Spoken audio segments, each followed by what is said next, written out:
Indonesia adalah negara tropis di mana salah satu ciri wilayah tropis adalah hanya memiliki dua musim, yaitu musim kemarau dan musim hujan.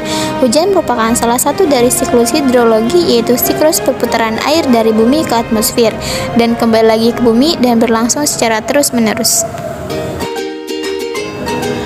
Apa tujuan pembelajaran kita kali ini? Untuk lebih jelasnya, mari kita lihat penjelasannya yuk teman-teman.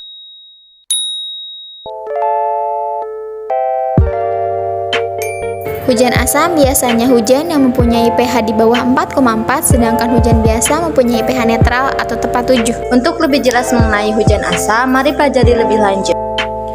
Proses terjadinya hujan asam. Terdapat banyak aktivitas manusia di bumi yang memicu berbagai gas penyebab hujan asam, seperti karbon dioksida, karbon monoksida, hidrogen sulfur, dan sulfur dioksida. Kemudian, terjadi penguapan berbagai macam sumber air di bumi yang disebabkan oleh pemanasan sinar matahari. Proses ini menghasilkan uap air yang banyak. Uap air yang timbul dari pengembunan akan bertemu dengan gas-gas penyebab hujan asam, yaitu karbon dioksida dan karbon monoksida dengan uap air, serta hidrogen sulfur dan sulfur oksida dengan uap air.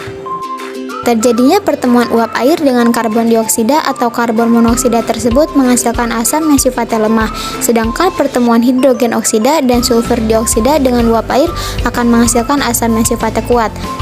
Proses terakhir yaitu kandungan yang bertemu tadi akhirnya terbawa oleh angin dan menuju tempat yang jauh dari sumbernya dan makin ke atas.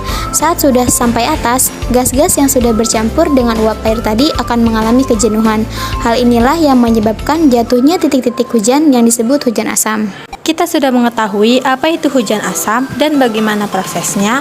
Lalu, tahukah teman-teman ada beberapa faktor yang menyebabkan terjadinya hujan asam? Mari kita bahas. Hujan asam disebabkan oleh beberapa faktor. Berikut ini penyebab terjadinya hujan asam. 1. Karbon dioksida dan karbon monoksida. Karbon dioksida dan karbon monoksida adalah suatu gas hasil dari pembakaran yang bertemu dengan uap air. Apabila kedua gas ini bertemu, maka akan dihasilkan asam karbonat yang masuk ke dalam kategori asam lemah. Yang kedua, hidrogen sulfida, sulfur dioksida yang bertemu dengan uap air nantinya akan membentuk asam sulfat. Asam sulfat ini masuk ke dalam kategori asam kuat. Dan bagaimana sih dampaknya? Hujan asam memiliki beberapa dampak negatif bagi kehidupan makhluk hidup. Beberapa dampak negatif hujan asam diantaranya membuat besi lebih mudah berkarat, menyebabkan pertumbuhan akar tanaman menjadi lambat, menyebabkan manusia mudah terkena penyakit, salah satunya penyakit kulit, menyebabkan jumlah ikan di laut mengalami penurunan, menyebabkan rusaknya lapisan lilin yang ada di daun. Dan bagaimana sih cara mencegah terjadinya hujan asam? Terdapat beberapa cara yang dapat dilakukan untuk mencegah hujan asam. Di antaranya sebagai berikut. Yang pertama, menggunakan bahan bakar yang mengandung belerang yang rendah.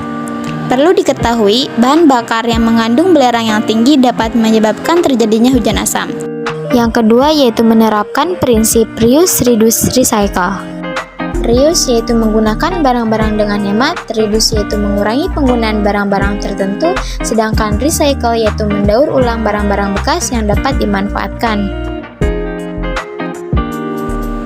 Sekian penjelasan mengenai hujan asam. Semoga apa yang telah disampaikan dapat bermanfaat bagi kita semua. Terima kasih.